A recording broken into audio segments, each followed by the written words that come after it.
Kebijakan pemerintah melakukan efisiensi anggaran dan membatasi perjalanan dinas mulai berdampak pada industri perhotelan.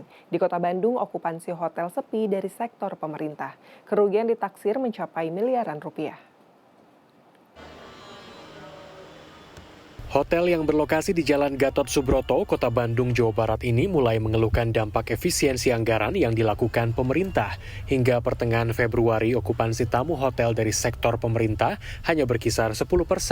Padahal biasanya hotel ini menerima tamu dari sektor pemerintah mencapai 70% pada hari kerja setiap bulannya. Kalau dari pasar pemerintahan sendiri kita memang sangat berkurang dan cenderung tidak ada. Mungkin hanya dari beberapa aja dan itu pun bukan event-event yang besar seperti itu ya, yang kecil-kecil aja. Secara persentase berapa tuh? Secara persentase mungkin 10% ya dari iya betul sekali. Hal serupa juga dikeluhkan pemilik agen perjalanan di Bandung. Jelang akhir Februari ini ada penurunan permintaan perjalanan dari sektor pemerintahan mencapai 30%.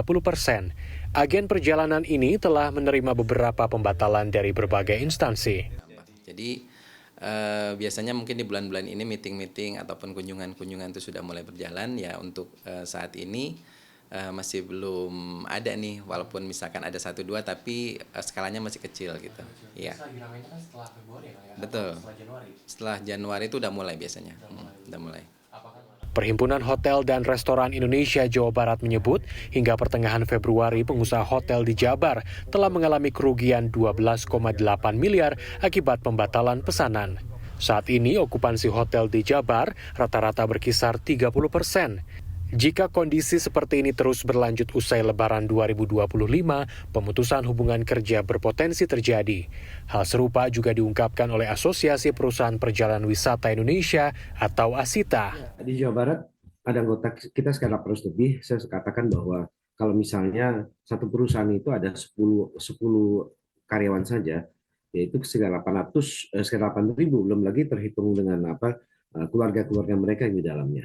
Dan arti ini juga menjadi bagian yang harus diperhatikan pemerintah ya, supaya tidak terjadi katakanlah misalnya ada pemutusan hubungan kerja baik permanen ataupun sementara, itu kan harus kita hindarkan ya. Tapi kalau sampai terjadi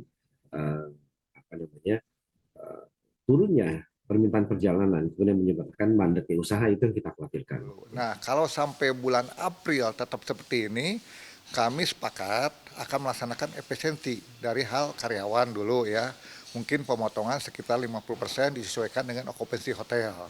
Kemudian yang kedua, pengurangan efisiensi dari yang lain, misalnya pengeluaran vendor yang memasukkan barang ke hotel, misalnya untuk FB, untuk housekeeping, dan untuk lain-lain berkurang juga. Untuk menghindari adanya PHK terhadap karyawan, pemerintah diharapkan kembali mengkaji ulang soal efisiensi anggaran ini yang berdampak langsung pada industri perhotelan. Kiki Aryadi, Helmi Suryanegara, Bandung, Jawa Barat.